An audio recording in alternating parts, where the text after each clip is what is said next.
হরে কৃষ্ণ। শাস্ত্র রচনার মূল উদ্দেশ্য দুটি। প্রথমত, সমাজে সঠিক ব্যবস্থা, নীতি ও সংস্কৃতিকে রক্ষা করা, যাতে পূর্বপুরুষদের দ্বারা স্থাপিত ধর্মীয় আচার আচরণ, নৈতিকতা ও কর্মপথ ধ্বংস না হয়। দ্বিতীয়ত, মানব আত্মাকে শাশ্বত শান্তির পথে পৌঁছে দেওয়া, যাতে মানুষ সংসারের ঘূর্ণাবর্ত থেকে মুক্তি পেয়ে পরম আনন্দে পৌঁছতে পারে। এই কারণেই মানব সমাজে আমরা দেখি রামচরিতমানস, বাইবেল, কোরআন সহ অসংখ্য ধর্মগ্রন্থ। এগুলো মানুষের অন্তরে আলোর প্রদীপ জ্বালিয়ে দেয়, সমাজে নৈতিকতা প্রতিষ্ঠা করে। কিন্তু বন্ধুগণ, একটিমাত্র গ্রন্থ এমন আছে যা কেবল সমাজ সংস্কৃতিকেই রক্ষা করে না, বরং মানুষের অন্তর্দাহ, সংশয়, হতাশা দূর করে সরাসরি ঈশ্বর সাক্ষাতের পথ দেখায়। সেটি হল শ্রীমদ্ ভগবদ্ গীতা। মহাভারতে মহারণ্যে যখন অন্ধকার ঘনিয়ে এসেছিল, যখন ভাই ভাইয়ের বিরুদ্ধে দাঁড়িয়েছিল, যখন রক্তপাত নিশ্চিত, সেই সময় অর্জুন ভেঙে পড়েছিল। তার হাতে গান্ডীব ধনুক কাঁপতে লাগলো, চোখ ভরে উঠল অশ্রুতে। সে প্রশ্ন করল, হে কৃষ্ণ, এই যুদ্ধ কি ন্যায়? যদি লড়াই করি তবে গোত্র ধ্বংস হবে, পিতৃঋণ ভঙ্গ হবে, ধর্ম লোপ পাবে। আমি কি করব? এই যুদ্ধ কি ধর্ম না অধর্ম? বন্ধুগণ, এই প্রশ্নই মানব ইতিহাসের সবচেয়ে চিরন্তন প্রশ্ন। আজও আমরা প্রতিদিন জীবনের ময়দানে দাঁড়িয়ে প্রশ্ন করি, আমি যা করছি তা কি সঠিক? আমি যে পথে হাঁটছি তা কি ধর্মের? আমি যে সংগ্রাম করছি তা কি ন্যায়সঙ্গত? তখনই কৃষ্ণের বাণী আমাদের আলোকিত করে। কৃষ্ণ বললেন, হে পার্থ, এই শোক তোমার উপযুক্ত নয়। জ্ঞানীরা দেহ নিয়ে শোক করে না। আত্মা কখনো জন্ম নেয় না, কখনো মরেও না। সে চিরন্তন, অবিনশ্বর। এখানে কৃষ্ণ বুঝিয়ে দিলেন, গীতা শুধু একটি যুদ্ধক্ষেত্রের উপদেশ নয়, বরং জীবন ক্ষেত্রের পথপ্রদর্শক। যখন মানুষের মন ভেঙে যায়, যখন কর্তব্যের পথ আড়াল হয়ে যায়, তখনই গীতা আমাদের হাত ধরে নিয়ে যায় আলোর দিকে। শাস্ত্র কেবল আচারবিধি শেখায় না, গীতা আমাদের শেখায় সংসারে আসক্তি ভেঙে সত্যকে গ্রহণ করতে, কর্তব্য পালন করতে, কিন্তু ফলাফলের প্রতি আসক্ত না হতে, সম্পর্কের বন্ধনকে অতিক্রম করে পরমাত্মার সঙ্গে যোগ স্থাপন করতে। যেমন শ্রীকৃষ্ণ স্পষ্ট বলেছেন, গম পার্থ, অর্থাৎ হে অর্জুন, কাপুরুষের মতো আচরণ করো না, উঠে দাঁড়াও, সাহসী হও, কর্তব্য পালন করো। বন্ধুগণ, জীবনের প্রতিটি মোড়ে আমরা এক একজন অর্জুন। কেউ অর্থ কষ্টে জর্জরিত, কেউ সম্পর্কে টানাপোড়েনে জর্জরিত, কেউ কর্মক্ষেত্রের অন্যায় ভেঙে পড়েছে। তখনই আমরা ভাবি, এই সংগ্রাম কি আদৌ প্রয়োজন? ঠিক যেমন অর্জুন ভেবেছিল, আমি কি আমার আত্মীয়দের বিরুদ্ধে লড়ব? কিন্তু কৃষ্ণের শিক্ষা আজও স্পষ্ট, ধর্ম রক্ষা করা, কর্তব্য পালন করা আর আত্মার সত্যকে গ্রহণ করা, এটাই মানব জীবনের প্রকৃত উদ্দেশ্য। তাই গীতাকে বলা হয় শাশ্বত আধ্যাত্মিক মূল্যবোধের সংকলন। এটি কেবল যুদ্ধের কাহিনী নয়, বরং মানুষের আত্মসংগ্রামের উত্তর। যখন মন দ্বিধাগ্রস্ত হয়, গীতা বলে, তুমি কর্তব্য করো, ফলাফল ঈশ্বরের হাতে ছেড়ে দাও। যখন আমরা শোকে ভেঙে পড়ি, গীতা বলে, আত্মা অবিনশ্বর, শোক করো না। যখন আমরা ধর্ম নিয়ে বিভ্রান্ত, গীতা বলে, যে আমার শরণ নেয় তাকে আমি মুক্তি দিই। বন্ধুরা, শাস্ত্র রচনার আসল উদ্দেশ্য কেবল সমাজের নিয়ম কানুন বজায় রাখা নয়, তার থেকে বড় উদ্দেশ্য হল মানব আত্মাকে শাশ্বত শান্তির পথে নিয়ে যাওয়া। আর সেই পথে আমাদের সবচেয়ে নির্ভরযোগ্য পথ প্রদর্শক হল শ্রীমদ্ ভগবদ্ গীতা। আজকের বিশ্বে যত বিভ্রান্তি, যত সংঘাত, যত অস্থিরতা, তার সব উত্তর আছে গীতায়। কারণ গীতা কেবল গ্রন্থই নয়, এটি ঈশ্বরের সরাসরি বাণী। এটি আমাদের ভেতরের অর্জুনকে জাগিয়ে তোলে, আমাদের দ্বিধা দূর করে, আমাদের কর্তব্য পথে স্থির করে। তাই আসুন আমরা গীতার বাণী অন্তরে ধারণ করি, গীতাকে কেবল পড়ি না, জীবনেও প্রয়োগ করি। তাহলেই আমাদের সংসারও সুন্দর হবে, আর আত্মাও পাবে মুক্তির শান্তি। আত্মা হলো অবিনশ্বর। ভগবান কৃষ্ণ গীতায় স্পষ্ট বলেছেন, নৈন্যং ছিদন্তি শস্তানি নৈন্যং দহতি পাবক নৈন্যং ক্লেদয়ন্তপ ন শশয়তি মারুত। অর্থাৎ আত্মাকে অস্ত্র কেটে ফেলতে পারে না, আগুন পোড়াতেও পারে না, জল ভেজাতেও পারে না, আর বাতাস ফুকোতেও পারে না। এখানে শিক্ষা হলো, আমাদের আসল পরিচয় দেহ নয়, আত্মা। যখন প্রিয়জন হারিয়ে যায়, যখন মৃত্যু সামনে আসে, আমরা ভেঙে পড়ি। কিন্তু কৃষ্ণ বললেন, আত্মা কখনো মরে না, দেহ পরিবর্তন হয়। কিন্তু আত্মা চিরন্তন। ধরুন আপনি একটি নতুন বাড়ি নিলেন, কয়েক বছর পর হয়তো সেই বাড়ি পুরনো হয়ে গেল আর আপনি নতুন বাড়িতে চলে গেলেন, কিন্তু আপনি কি পরিবর্তিত হলেন? না, আপনি সেই একই মানুষ রইলেন। তেমনি দেহ পরিবর্তিত হলো, আত্মা একই থেকে যায়। এই শিক্ষা আমাদের দুঃখ কমায়, ভয় দূর করে এবং মৃত্যুকেও শান্ত মনে গ্রহণ করতে শেখায়। কর্তব্য পালন করো, ফলের প্রতি আসক্ত হও না। শ্রীকৃষ্ণ বললেন, কর্মণ্যেবাধিকারস্তে মা ফলেষু কদাচন, অর্থাৎ তোমার অধিকার শুধু কর্মে, কিন্তু তার ফলাফলে নয়। আমরা প্রায় দেখি মানুষ কাজ করার আগেই ফল নিয়ে ভাবতে থাকে। পরীক্ষার আগে ফলাফল, ব্যবসার আগে লাভ, সম্পর্কের আগে প্রতিদান, আর এই ফলের আসক্তি দুঃখের মূল। একজন ছাত্র কঠোর পরিশ্রম করে পড়াশোনা করলো, কিন্তু পরীক্ষার ফলাফল হয়তো প্রত্যাশা মতো হলো না। যদি সে কৃষ্ণের এই বাণী বুঝত, তবে সে বুঝত তার কর্তব্য হলো চেষ্টা করা, কিন্তু ফল ভগবানের হাতে, তাই হতাশ হওয়ার কিছু নেই। এই শিক্ষা আমাদের শেখায়, কাজ করো নিষ্ঠার সঙ্গে, কিন্তু ফল ঈশ্বরের হাতে ছেড়ে দাও। এতে মন শান্ত হয়, চাপ কমে আর জীবন সহজ হয়। আসক্তি হলো দুঃখের মূল। গীতায় কৃষ্ণ বলেছেন, ধ্যায়ত বিষয়ানাম পুংস সঙ্গস্তেষ্ঠুপজায়তে সঙ্গাত সঞ্জায়ত কাম কামাত ক্রোধত ভিজায়তে। যে ব্যক্তি বস্তু বা ইন্দ্রিয় সুখে আসক্ত হয়, তার মনে আসক্তি জন্ম নেয়। আসক্তি থেকে কামনা, কামনা থেকে ক্রোধ, আর ক্রোধ থেকে ধ্বংস। একজন মানুষ মোবাইল ফোনে আসক্ত হলো, প্রথমে ভালো লাগলো, পরে সেটি অভ্যাস হয়ে গেল। ফোন ছাড়া এক মুহূর্ত থাকতে পারল না। এর ফলে সময় নষ্ট, কাজ নষ্ট, সম্পর্ক নষ্ট। শেষে সে নিজেই ধ্বংসের দিকে এগিয়ে গেল। এটাই আসক্তির ফল। শিক্ষা হলো, অতিরিক্ত আসক্তি আমাদের ধ্বংস করে। আমাদের উচিত আসক্তিকে নিয়ন্ত্রণ করা এবং প্রয়োজনীয় জিনিসের ব্যবহার করা, ভোগ নয়। সমত্ব বজায় রাখো। কৃষ্ণ অর্জুনকে বললেন, সুখ দুঃখে সমে কিত্তা লাভ লাভ জয়া জয়, অর্থাৎ সুখ দুঃখ, লাভ লোকসান, জয় পরাজয় সবকিছুকে সমভাবে গ্রহণ করো। একজন ব্যবসায়ী এক বছরে বড় লাভ করলো, আরেক বছরে বড় লোকসান হলো। যদি সে লোভে অহংকার করে আর লোকসানে হতাশ হয়ে পড়ে, তবে জীবন অস্থির হবে। কিন্তু যদি সে সমভাবে সবকিছু গ্রহণ করে, তবে তার মন শান্ত থাকবে। শিক্ষা হলো, জীবনের ওঠানামা স্থায়ী নয়। সুখ বা দুঃখে ভেসে না গিয়ে সমভাবে থাকাই হলো প্রকৃত জ্ঞান। ভক্তি দিয়ে সব অর্জন সম্ভব। কৃষ্ণ বলেছেন, পত্রং পুষ্পং ফলং স্বয়ং যমে ভক্তা পয়চ্ছতে তদহং ভুক্ত পহিতম অস্নামি পয়তমন, অর্থাৎ ভক্তি সহকারে কেউ যদি আমাকে একটি পাতা, একটি ফুল, একটি ফল বা সামান্য জল প্রদান করে, আমি তা গ্রহণ করি। ভগবান আমাদের কাছে ধন সম্পদ চান না, তিনি চান শুধু ভক্তি। আজকের দিনে আমরা ভাবি, বড় মন্দির বানালে, বড় যজ্ঞ করলে, বড় দান করলে তবেই ভগবান খুশি হবেন।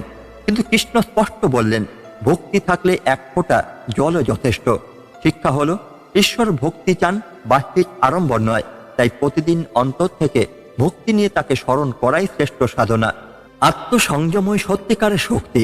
শ্রীকৃষ্ণ গীতায় বলেছেন, যে ব্যক্তি নিজের মনকে জয় করেছে সেই প্রকৃত বিজয়ী। আমরা প্রায় ভাবি বাইরের জগতে জয়লাভ করলেই সবকিছু অর্জিত হলো। বড় চাকরি, বেশি সম্পদ, সমাজে সম্মান, এগুলোই নাকি সাফল্যের মাপকাঠি। কিন্তু কৃষ্ণ শেখালেন, আসল শক্তি বাইরের জগৎকে জয় করাই নয়, ভেতরের জগৎকে জয় করা। মন বড়ই অস্থির, কখনো সুখে লাফিয়ে ওঠে, কখনো দুঃখে ভেঙে পড়ে। একটুখানি প্রশংসায় অহংকার বাড়ে, একটুখানি সমালোচনায় ভেঙে যায় আত্মবিশ্বাস। এই মনকে যদি আমরা শাসন করতে পারি, তবে বাইরের কোনো শক্তি আমাদের হারাতেই পারবে না। আজকের দিনে আমরা মোবাইল, সামাজিক মাধ্যম, ভোগ বিলাসে এতটাই আসক্ত হয়ে গেছি যে আত্মসংযমের চর্চা প্রায় ভুলে গেছি। অথচ কৃষ্ণ বলেছিলেন, নিজেকে জয় করাই সর্বশ্রেষ্ঠ জয়। আত্মসংযম মানেই কষ্ট নয়, বরং স্বাধীনতা। যেমন যে ব্যক্তি রাগের মুহূর্তে নিজেকে সামলাতে পারে, সেই প্রকৃত শান্তির আস্বাদ পায়। যে ব্যক্তি লোভের টানে মিথ্যা পথে যায় না, সেই সত্যিকারের আনন্দ ভোগ করে। তাই শিক্ষা হলো, আত্মসংযমের সাধনা ছাড়া সত্যিকারের মুক্তি সম্ভবই নয়। কর্তব্যই শ্রেষ্ঠ উপাসনা। শ্রীকৃষ্ণ বলেছিলেন, তোমার কর্তব্য পালন করো, কিন্তু ফলাফলের প্রতি আসক্ত হয়েও না। আজ আমরা কাজ করি ফলাফলের চিন্তা ডুবে থেকে। পরীক্ষায় ভালো নম্বর পেলে খুশি, না হলে ভেঙে পড়ি। ব্যবসায় লাভ হলে আনন্দ, ক্ষতি হলে হতাশা। সংসারে সেবা করলে প্রতিদান চাই, না পেলে কষ্ট পাই। কৃষ্ণের বাণী আমাদের শেখায় কাজই হলো উপাসনা। যে কৃষক মাঠে চাষ করে সে শুধু ধানই ফলায় না, সে সৃষ্টিকর্তার সেবা করছে। যে মা সন্তানের যত্ন নিচ্ছে সে শুধু সংসারের কাজই করছে না, সে ঈশ্বরের উপাসনা করছে। যে শিক্ষক নিঃস্বার্থভাবে জ্ঞান বিলাচ্ছে সে ভগবানের কাজেই বতে। যদি আমরা ফলাফলকে আঁকড়ে না ধরে কর্তব্য করি তবে কাজ আনন্দ হয়ে ওঠে। তখন আমরা ক্লান্ত হই না, হতাশও হই না। কৃষ্ণ বললেন, যে ফলের প্রতি আসক্ত নয় সেই প্রকৃত যোগী। শিক্ষা হলো কর্তব্যেই ভগবানের পূজা ভাবো, তখন প্রতিটি কাজ পুণ্যে ভরে উঠবে। আসক্তি থেকে মুক্তি প্রকৃত স্বাধীনতা। শ্রীকৃষ্ণ শেখালেন, যে ব্যক্তি সবকিছুকে ঈশ্বরের মধ্যে দেখে এবং ঈশ্বরকে সবকিছুর মধ্যে দেখে সেই সত্যিকারের মুক্ত। আমরা পৃথিবীর জিনিসের প্রতি ভীষণ আসক্ত। টাকা, নাম, ক্ষমতা, সম্পর্ক সবকিছুকে আঁকড়ে ধরি, অথচ এসবই ক্ষণস্থায়ী। আজ আছে, কাল নেই। আসক্তি জন্মায় দুঃখের মূল থেকে। যত বেশি আঁকড়ে ধরি তত বেশি ভয়ের মধ্যে বাস করি। টাকা হারানোর ভয়, সম্পর্ক ভেঙে যাওয়ার ভয়, সম্মান হারানোর ভয়। কৃষ্ণ শিখিয়েছেন, যে ব্যক্তি প্রত্যেক জিনিসের মধ্যে ভগবানকে খুঁজে পায় সে আসক্তি ছেড়ে মুক্ত হয়। যেমন সন্তানকে ভালোবাসো কিন্তু মনে রেখো সেও ভগবানের দান। ধন সম্পদ ভোগ করো কিন্তু মনে রাখো সেটিও ক্ষণস্থায়ী। জীবনে সবকিছু ঈশ্বরের লীলা মনে করো, আসক্তি নয়। ভক্তি হৃদয়ে রাখো, তবেই আসল স্বাধীনতা অনুভব করবে। ভক্তি হলো শ্রেষ্ঠ পথ। শ্রীকৃষ্ণ বলেছিলেন, যে ব্যক্তি প্রেম ভরে আমাকে একটি ফুল, একটি ফল, এক ফোঁটা জলও দেয় আমি তা আনন্দের সঙ্গে গ্রহণ করি। ভক্তি সৌন্দর্য এখানেই, এতে কোনো জটিলতা নেই। বড় বড় যজ্ঞ, দামি পূজা সামগ্রী বা প্রচুর ধনের প্রয়োজন নেই। ভগবান চান শুধু একটি নির্মল হৃদয়। আজকের যুগে মানুষ ভাবে বেশি টাকা খরচ করে মন্দিরে দান করলে তবেই ভগবান খুশি হন, কিন্তু কৃষ্ণ শিখিয়েছেন একটি নিষ্কলুষ দানই ভগবানের কাছে হাজার যজ্ঞের চেয়েও মূল্যবান। ভক্তি মানে শুধু পূজা করা নয়, ভক্তি মানে প্রতিটি কাজে প্রেম জুড়ে দেওয়া। যে শিক্ষক নিষ্ঠা ভরে পড়ায় সেই ভক্ত, যে শ্রমিক সততার সঙ্গে কাজ করে সেও ভক্ত, যে মা নিঃস্বার্থভাবে সন্তানকে ভালোবাসে সেও ভক্ত। ভক্তি মানে শুধু রীতি নয়, ভক্তি মানে প্রেম, এবং প্রেমই আমাদের ঈশ্বরের কাছাকাছি নিয়ে যায়। মৃত্যু নয়, আত্মাই অমর। গীতার অন্যতম গভীর শিক্ষা হলো, আত্মা কখনো জন্মায় না, কখনো মরেও না। দেহ নষ্ট হলো, আত্মা নষ্ট হয় না। আমরা মৃত্যুকে ভয় পাই, প্রিয়জন চলে গেলে মনে হয় সব শেষ। অথচ কৃষ্ণ বললেন, মৃত্যু মানে শেষ নয়, এটা শুধু দেহ পরিবর্তন মাত্র। যেমন পুরনো পোশাক ফেলে নতুন পোশাক পরা, তেমনি আত্মা পুরনো দেহ ছেড়ে নতুন দেহ ধারণ করে। এই শিক্ষা আমাদের জীবনের গভীর ভয় দূর করে। মৃত্যু আসলে কোনো অন্ধকার নয়, বরং নতুন যাত্রা শুরু। প্রিয়জন চলে গেলে কষ্ট হয়, কিন্তু বুঝতে হবে সেই আত্মা এখনো আছে, শুধু ভিন্ন রূপে। শিক্ষা হলো, মৃত্যুকে ভয় নয়, গ্রহণ করো, কারণ আত্মা চিরন্তন আর ভগবানই আত্মার আশ্রয়। স্থিরচিত্ত হও, কারণ ঝড় সব সময় থাকবে না। শ্রীকৃষ্ণ গীতায় বলেছেন, যে সুখে ও দুঃখে সমভাবাপন্ন সেই প্রকৃত যোগী। মানুষের জীবনে সুখ দুঃখ আসে ঢেউয়ের মতো। কখনো আমরা আনন্দে ভাসি, কখনো দুঃখে ডুবে যাই। কিন্তু প্রশ্ন হলো, আমাদের চিত্ত কি এতটাই দুর্বল যে প্রতিটি ঢেউ আমাদের দিক হারিয়ে দেয়? কৃষ্ণ শেখালেন, যোগী সেই নয় যে পাহাড়ে গিয়ে বসে সবকিছু থেকে মুখ ফিরিয়ে নেয়। যোগী সেই যে সংসারে ঝড় ঝঞ্ঝার মাঝেও নিজের মনে স্থিরতা ধরে রাখে।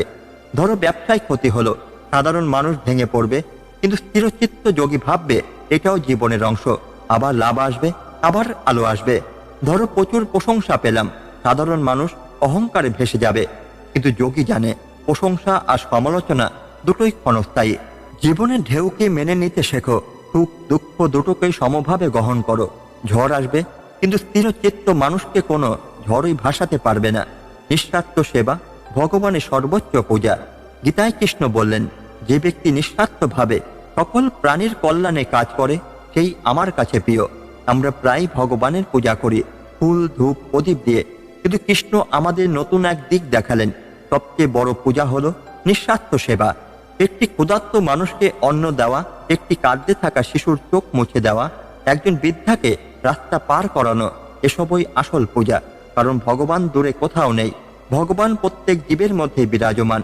আজকের যুগে আমরা আমার চিন্তায় বদ্ধ, আমার পরিবার, আমার স্বার্থ, আমার সুখ, এসব নিয়ে দিন কাটাই। কিন্তু যে ব্যক্তি নিজের সুখের বাইরে অন্যের সুখকে দেখে সেই প্রকৃত ভক্ত। মন্দিরে ফুল দেওয়া যেমন পূজা, তেমনি কারো জীবনে আলো জ্বালানো পূজা। নিঃস্বার্থ সেবার চেয়ে বড় কোনো ভক্তি নেই। ভয় হলো অজ্ঞতার সন্তান। শ্রীকৃষ্ণ গীতায় বলেছেন, যে জানে আত্মা কখনো মরে না, তার কাছে ভয়ের কোনো স্থান নেই। আমরা ভয় পাই অজানাকে, মৃত্যুকে, ভবিষ্যৎকে। কেন ভয় পাই? কারণ আমরা ভেবে নিই সবকিছু এখানেই শেষ হয়ে যাবে। অথচ কৃষ্ণ বললেন, আত্মা অক্ষয়, দেহ ক্ষয় হবে, কিন্তু তুমি যে তা চিরন্তন। ধরো পরীক্ষায় ফেল করার ভয়, অথচ জীবনের পথ শেষ নয়, আবার সুযোগ আসবে।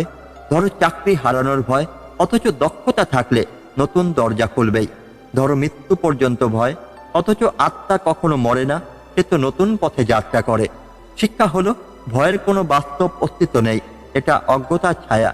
জ্ঞান অর্জন করলে ভয় মিলিয়ে যায়। কৃষ্ণে ভরসা ধরলে জীবনে ভয়ের কোনো স্থানই থাকে না। আসল ধন হলো ভেতরের শান্তি। গীতায় কৃষ্ণ বলেছেন, যে ব্যক্তি নিজের ভেতরে আনন্দ খুঁজে পায়, নিজের ভেতরে শান্তি খুঁজে পায়, সেই সত্যিকার ধনী। আমরা ভাবি ধন মানে টাকা পয়সা, বাড়ি গাড়ি, নাম যশ, কিন্তু এসব ধন বাইরে, যতই জমাও একদিন ফুরিয়ে যাবে। অথচ আসল ধন হলো ভেতরের শান্তি, যা কখনো ফুরায় না। আজকের পৃথিবীতে মানুষ প্রচুর অর্থ উপার্জন করছে, কিন্তু ঘুমের ওষুধ ছাড়া ঘুমোতেই পারছে না। কেন? কারণ বাইরে ধন আছে, ভেতরে শান্তি নেই। একজন গরিব মানুষকে দেখো, যার হাতে হয়তো খুব বেশি নেই, কিন্তু মুখে হাসি আছে, তার কারণ ভেতরের শান্তি। আবার এক ধনী মানুষকে দেখো, যার বাড়িতে বিলাসিতা আছে, কিন্তু মনে উদ্বেগ আছে। শিক্ষা হলো, আসল ধন ভেতরের শান্তি, সেটা কেনা যায় না, অর্জন করতে হয় সৎ জীবনযাপন আর ভক্তির মাধ্যমে। ভক্তির চোখে সব সমান। শ্রীকৃষ্ণ গীতায় বলেছেন, যে জ্ঞানী ব্রাহ্মণ, গরু, হাতি, কুকুর কিংবা চণ্ডাল সবাইকে সমদৃষ্টি দিয়ে দেখে, সেই প্রকৃত পণ্ডিত। সমাজে আমরা মানুষকে ভেদাভেদ করি, ধনী গরিব, বড় ছোট, জাত পাত, ধর্ম। অথচ কৃষ্ণ বললেন, আত্মা তো সবার এক, দেহ আলাদা, কিন্তু ভেতরের সত্তা একটি। আজকের দিনে এই শিক্ষা ভীষণ প্রয়োজন, কারণ ভেদাভেদেই তো আমাদের ভাঙে। কেউ ধর্ম নিয়ে লড়ছে, কেউ জাত নিয়ে, কেউ ধন নিয়ে। অথচ কৃষ্ণ বললেন, যে ভক্তির চোখে দেখে, তার কাছে সবাই সমান। একজন ধনী যেমন ভগবানের সন্তান, তেমন একজন গরিবও ভগবানেরই সন্তান। একজন ব্রাহ্মণ যেমন ভগবানের সৃষ্টি, তেমন একজন অশিক্ষিত শ্রমিকও ভগবানের সৃষ্টি। শ্রেষ্ঠ মানুষ সেই, যে ভেদাভেদ ভুলে সমদৃষ্টিতে সবাইকে দেখে। ভক্তি আমাদের সেই সমদৃষ্টি দেয়। আসক্তি হলো দুঃখের মূল। ভগবান শ্রীকৃষ্ণ গীতায় বললেন, যে ব্যক্তি কোনো কিছুর প্রতি আসক্ত নয় এবং পবিত্রভাবে নিজের কর্তব্য পালন করে, সেই সত্যিকারের মুক্ত। আমরা দুঃখ পাই কেন? কারণ আমরা সবকিছুর সঙ্গে নিজেদের জড়িয়ে ফেলি। টাকা গেলে কষ্ট হয়, কারণ টাকার সঙ্গে আমরা আসক্ত। সম্পর্ক ভাঙলে দুঃখ হয়, কারণ সম্পর্ককে আমরা নিজের সঙ্গে বেঁধে ফেলেছি। সম্মান না পেলে ব্যথা লাগে, কারণ সম্মানকেও আমরা নিজের পরিচয় মনে করি। আসক্তি হলো অদৃশ্য দড়ি, যত আমরা জড়াই ততই দুঃখ আমাদের টেনে নামায়। কৃষ্ণ বললেন, সংসার ছেড়ে পালানো নয়, সংসারের থেকেও আসক্তি থেকে মুক্ত হওয়া। যেমন ফুল ফোটে, কিন্তু নিজের সৌন্দর্যে আবদ্ধ হয় না। যেমন সূর্য আলো দেয়, কিন্তু আলো দেওয়ার পর কিছু দাবি করে না। দায়িত্ব পালন করো, ভালোবাসো, সম্পর্ক রাখো, কিন্তু আসক্ত হয়েও না। মনে রেখো, সবকিছু পরিবর্তনশীল। আসক্তি ভাঙলে দুঃখও ভেঙে যাবে। ইন্দ্রিয় যে সুখ ক্ষণস্থায়ী, আত্মিক আনন্দ চিরন্তন। শ্রীকৃষ্ণ গীতায় বলেছেন, ইন্দ্রিয় সুখে আসক্ত মানুষ দুঃখের কারণ পায়, আত্মিক আনন্দই প্রকৃত সুখ। আজকের দুনিয়ায় মানুষ মনে করে ভোগ বিলাসই সুখ, বড় বাড়ি, দামি গাড়ি, অঢেল টাকা, এগুলো পেলেই সুখ আসবে। কিন্তু সত্যি কি তাই? নতুন মোবাইল নিলে কিছুদিন আনন্দ, তারপর আবার নতুনের খোঁজ। সাফল্য এলে কিছুক্ষণ খুশি, তারপর আবার নতুন প্রতিযোগিতা। ইন্দ্রিয় সুখ হলো আগুনে ঘি দেওয়ার মতো, কখনোই আগুন নিভবে না, বরং বাড়তেই থাকবে। কৃষ্ণ শিখিয়েছেন, আত্মার আনন্দই আসল সুখ। এটি আসে ধ্যান থেকে, সজ্জীবন থেকে, ভক্তি থেকে। যেমন কেউ যদি সামান্য সেবা করে, তার মনে যে শান্তি আসে, তা কোনো বস্তু দিয়ে মাপা যায় না। কেউ যদি কৃষ্ণ নাম জপ করে, তার মনে যে প্রশান্তি আসে, তা কোনো অর্থ দিয়ে কেনা যায় না। শিক্ষা হলো, ইন্দ্রিয়কে নয়, আত্মাকে খাওয়াও। আত্মার আনন্দই আসল সুখ, বাকিগুলো কেবল ক্ষণিক মরীচিকা। রাগ ও কাম হলো ধ্বংসের মূল কারণ। গীতায় কৃষ্ণ বলেছেন, রাগ ও কাম থেকে জন্ম নেয় ক্রোধ, ক্রোধ থেকে মায়া, মায়া থেকে স্থিতিভ্রংশ, আর স্থিতিভ্রংশ থেকে মানুষের পতন। ভেবে দেখো, মানুষ সবচেয়ে বেশি ভুল করে কখন? যখন রাগে অন্ধ হয়। একজন মানুষ রাগের বশে কথা বলে ফেলে, পরে আফসোস করে। একজন রাজা কামনার বশে অন্যায় করে ফেলে, পরে রাজ্য হারায়। মহাভারতের কাহিনীতে ধৃতরাষ্ট্র, দুর্যোধন, তাদের পতনের আসল কারণে ছিল রাগ আর কাম। কাম থেকে জন্ম নেয় লোভ, লোভ থেকে জন্ম নেয় হিংসা, হিংসা থেকে জন্ম নেয় যুদ্ধ।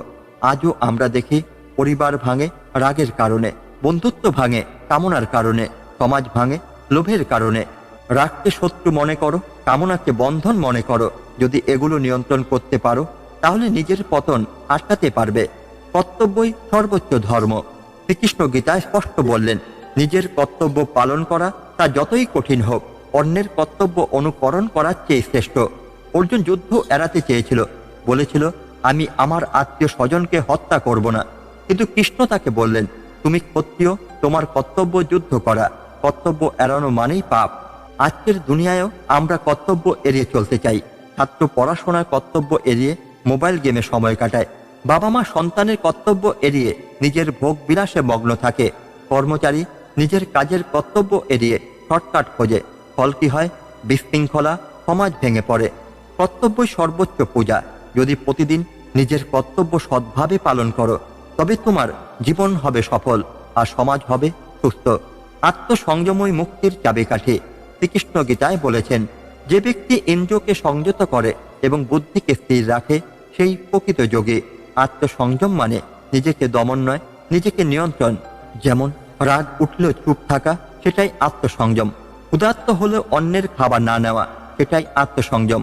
লোভ হলেও ন্যায়ের বাইরে না যাওয়া, সেটাই আত্মসংযম। আজকের পৃথিবীতে সবচেয়ে বেশি দরকার আত্মসংযম। কারণ মানুষের হাতে সব আছে, বিজ্ঞান, প্রযুক্তি, শক্তি, কিন্তু আত্মসংযম না থাকলে এগুলো ধ্বংস ডেকে আনে। যেমন পরমাণু শক্তি আলো দিতেও পারে, আবার ধ্বংস করতে পারে। যে নিজেকে নিয়ন্ত্রণ করতে পারে, সেই আসল রাজা।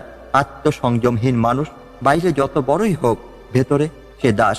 বন্ধুরা, আজকের এই আধ্যাত্মিক আলোচনায় আমরা শিখলাম, জীবনের প্রতিটি মুহূর্তই আমাদের জন্য এক একটি পাঠ, এক একটি গুরু, এক একটি শিক্ষা। ভগবান কৃষ্ণ বারবার আমাদের বোঝাতে চেয়েছেন, মন, বুদ্ধি, আত্মা ও কর্মকে সঠিক পথে পরিচালিত করলে জীবন কত সুন্দর হয়ে উঠতে পারে। দুঃখ, কষ্ট, হারানো, ব্যর্থতা এসবই কেবল সাময়িক, কিন্তু আত্মার জ্যোতি চিরন্তন। আমরা যদি সত্যিকারে শান্তি খুঁজতে চাই, তবে আমাদের ভেতরের কৃষ্ণ কণ্ঠের ডাক শুনতে হবে। সেই ডাক কখনো হার মানতে শেখায় না, বরং শেখায় ধৈর্য, আত্মনিয়ন্ত্রণ ও সমতা। কৃষ্ণ বলেছিলেন, সম দুঃখ সুখং ধীরং সমৃদ্ধত্বায় কল্পতে। অর্থাৎ যে ব্যক্তি দুঃখ ও সুখ উভয়কেই সমভাবে গ্রহণ করতে পারে, সেই প্রকৃত মুক্তির যোগ্য হয়। তাই আজকের প্রতিটি শিক্ষা আমাদের হৃদয়ে বীজের মতো রোপণ করি। সেই বীজ থেকে অঙ্কুরিত হোক শান্তি, ভক্তি ও সত্যের আলো। আপনার জীবন যেন ভরে ওঠে ভগবান শ্রীকৃষ্ণের অশেষ আশীর্বাদে। শেষ করি এই প্রার্থনা দিয়ে, হে কৃষ্ণ, তুমি আমাদের পথ প্রদর্শক হও, আমাদের মনকে শান্ত করো, আর আমাদের জীবনের প্রতিটি পদক্ষেপকে সত্য ও ধর্মের পথে পরিচালিত করো। যদি আজকের আলোচনায় কোথাও কোনো ভুল হয়ে থাকে, তবে তা আপনারা কমেন্টে জানিয়ে দেবেন। কারণ শাস্ত্রের আলোকে চলা মানে হলো একে অপরকে জ্ঞানে সমৃদ্ধ করা। আর অবশ্যই চ্যানেলটি সাবস্ক্রাইব করে পাশে থাকবেন, যাতে কৃষ্ণ কথার এই যাত্রা আরো অনেক দূর এগিয়ে নিয়ে যেতে পারি। শেষ করি এক চিরন্তন মন্ত্র দিয়ে, হরে কৃষ্ণ কৃষ্ণ কৃষ্ণ হরে হরে, হরে রাম রাম রাম হরে হরে। ধন্যবাদ। জয় শ্রীকৃষ্ণ, জয় শ্রীমদ্ ভগবদ্ গীতা। রাধে রাধে।